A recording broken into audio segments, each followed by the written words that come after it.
Hi నమస్తే, welcome to మరో media. నేను మీ కేవీఆర్. ఆంధ్రతో పాటు తెలంగాణ ఓటుకు పోటెత్తింది. ఇప్పటిదాకా అంటే మధ్యాహ్నం 1 గంట వరకు పోలింగ్ సరళిని ఎన్నికల కమిషన్ బయటికి పెట్టింది. ఆ గణాంకాలను ఒకసారి చూద్దాం. 40.32% voter turnout recorded till 1 PM in the 4th phase of elections. మొత్తం అంటే దేశవ్యాప్తంగా ఎక్కడ ఏ రాష్ట్రంలో ఎంత పోలింగ్ నమోదైంది అన్నది ఒకసారి చూద్దాం. Andhra Pradesh 40.26, Bihar 34.44, Jammu and Kashmir 23.57, Jharkhand 43.80, Madhya Pradesh 48.52, Maharashtra 30.85, Odisha 39.30, Telangana 40.38, Uttar Pradesh 39.68, west Bengal highest అనమాట 51.87. పార్లమెంట్ కాన్స్టిట్యున్సీకి సంబంధించి ఇది అనమాట. సో ఇలా ఉన్నాయన్నమాట గణాంకాలు. వాస్తవానికి ఆంధ్రప్రదేశ్లో ఓటుకు జనం పోటెత్తిన పరిస్థితి, కానీ compare to Andhra Telangana voting percent little bit ఎక్కువగా కొంత నమోదైంది.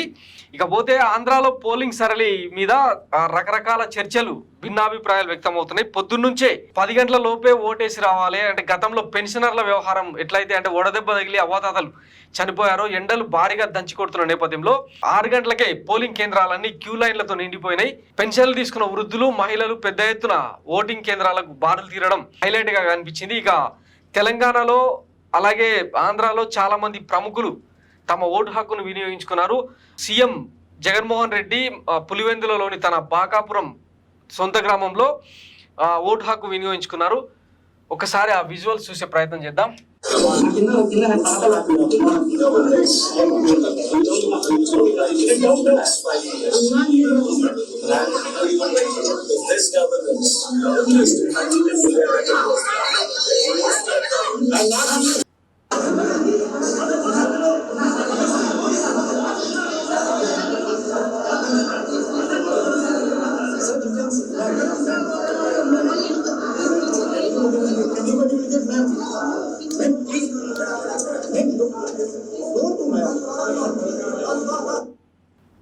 సో ఇట్లా పులివెందులలో వైఎస్ జగన్మోహన్ రెడ్డి, ఆయన భార్య భారతమ్మ, తర్వాత మంగళగిరిలో నారా లోకేష్, అమరావతిలో చంద్రబాబు నాయుడు ఇట్లా తమ ఓటు హక్కును, ముఖ్యంగా నారా లోకేష్, చంద్రబాబు అండ్ పవన్ కళ్యాణ్ వీళ్ళందరూ కూడా హెలికాప్టర్లో వెళ్ళి తాడేపల్లిలో, మంగళగిరిలో, అమరావతిలో ఎవరి ఓట్లు వాళ్ళు వినియోగించుకోవడం హైలైట్ అనమాట.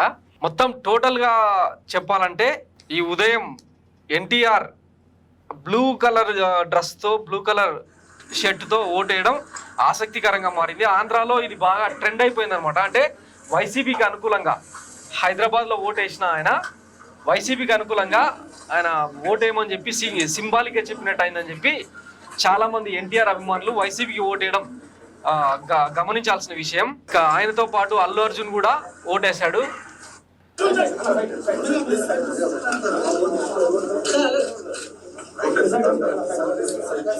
సో ఇట్లా సెలబ్రిటీలు కూడా ఎర్లీ మార్నింగే ఓటు వినియోగించుకొని వాళ్ళ పనుల్లోకి వెళ్ళిపోయారు.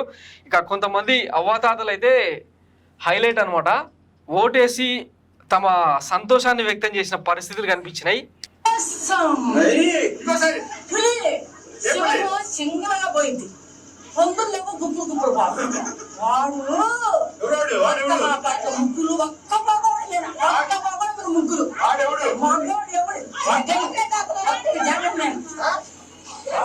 ఇట్లా కనిపించింది అనమాట అవ్వాతాతల సంతోషం. కసితో ఓటేసినట్టు కనిపించింది అనమాట. ఇక అక్కడక్కడ కొన్ని హింసాత్మక ఘటనలు కూడా చోటు చేసుకున్నాయి. ఇక చంద్రబాబు ఎన్నికల మీద కొంత విమర్శలు కూడా చేశారు. ఒకసారి అవి ఆయన ఏం మాట్లాడినో చూద్దాం. మా ఏజెంట్లు కిడ్నాప్ చేస్తే మాత్రం ఎట్టి పరిస్థితుల్లో పోషించాం.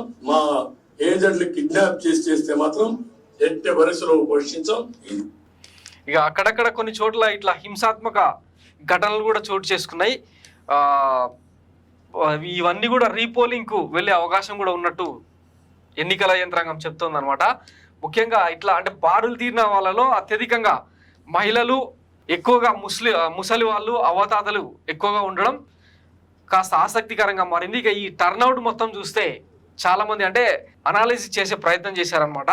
ఇదిగో మహిళలు బారులు తీరడం, ఖచ్చితంగా ఇది ప్రభుత్వానికి అనుకూలంగానే ఉండే అవకాశం ఉందన్న చర్చ పెద్ద ఎత్తున జరుగుతుందన్నమాట.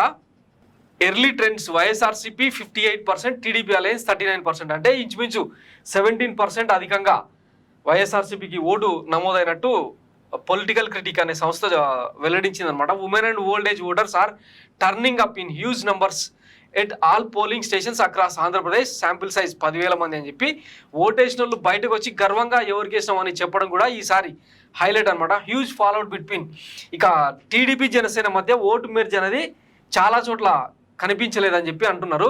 Huge fallout between TDP and Janasena. It is observed that only 50% of vote transfer is happening from Janasena to TDP. Janasena నుంచి టీడీపీకి మళ్ళిన ఓటు కేవలం 50% మాత్రమే అని. ఇక Kapu community voters are and voting in the seats where TDP is contesting. ఇక టీడీపీ పోటీ చేస్తున్న స్థానాల్లో కాపు కమ్యూనిటీ నుంచి ఓట్లు ఆ పార్టీకి పడలేదు, సైకిల్ గుర్తు మీద పడలేదు. అలాగే traditional TDP's BC voters are voting to YSRCP. ఇప్పటిదాకా అంటే సాంప్రదాయంగా టీడీపీకి అండగా మద్దతుగా నిలుస్తూ వచ్చిన బీసీ సామాజిక వర్గాలు చాలా వరకు ఈసారి వైసీపీ వైపు మళ్ళినట్టుగా అనిపిస్తుంది. ఇక women and old age voters are voting hugely to YSRCP. ఇక ముసలి వాళ్ళు అవతాతలు అత్యధికంగా వైసీపీకి ఓటేసినట్టు ఈ సినారియో చెప్తుందన్నమాట. సో మొత్తం మీద ఇది ప్రస్తుతం అంటే 1 గంట వరకు జరిగిన పరిణామాలు. అక్కడక్కడ కొన్ని హింసాత్మక ఘటనలు మినహాయిస్తే పోలింగ్ అయితే చాలా అద్భుతంగా జాతరలాగా పండగ వాతావరణంలో సాగుతుండడం హైలైట్ అనమాట. ఇప్పటికే అంటే 1 గంట లోపే 40% పైగా నమోదైందంటే ఇంచుమించు 85% వరకు ఈసారి పోలింగ్ నమోదయ్యే అవకాశం ఉందని చర్చ జరుగుతుంది. చూద్దాం మరి సాయంత్రం 6 గంటల వరకు ఓటేసే అవకాశం ఉంది. ఒకవేళ పోలింగ్ ప్రెమిసిస్లో అంటే పోలింగ్ పరిసర ప్రాంతాల్లో మార్క్ చేసిన ఏరియాల్లో కనుక ఉంటే ఓటర్లు లాస్ట్ ఓటర్ వరకు ఓటేయాలన్నది నిబంధన కాబట్టి సో ఆ దిశగానే యంత్రాంగం కూడా పనిచేస్తుంది. గత 2019లో చూసినాం, మొన్న తెలంగాణ ఎన్నికల్లో కూడా నారాయణపేట లాంటి ప్రాంతాల్లో చాలా వరకు అంటే 12-1 గంట వరకు కూడా పోలింగ్ జరిగిన సందర్భాల్ని గుర్తు చేసుకోవచ్చు. ఇక అక్కడక్కడ కొన్ని చోట్ల ఈవీఎంలు మొరాయించడం, కొన్ని చోట్ల వైసీపీ టీడీపీ వర్గాల మధ్య ఘర్షణ వాతావరణంతో పోలింగ్ నిలిపేసిన సందర్భాలు కూడా కనిపించాయి. సో మొత్తం మీద 1-2 చోట్ల హింసాత్మక ఘటనలు మినహాయిస్తే రాష్ట్ర వ్యాప్తంగా ప్రశాంతంగానే పోలింగ్ జరుగుతున్నట్టు ఇప్పటిదాకా అయితే పోలింగ్ ట్రెండ్స్ చెప్తా ఉన్నాయి. ఫర్దర్ అప్డేట్స్తో మళ్ళీ కలుద్దాం. థ్యాంక్స్ ఫర్ వాచింగ్ మరే మీడియా. నేను మీ కేవీఆర్. Thank you.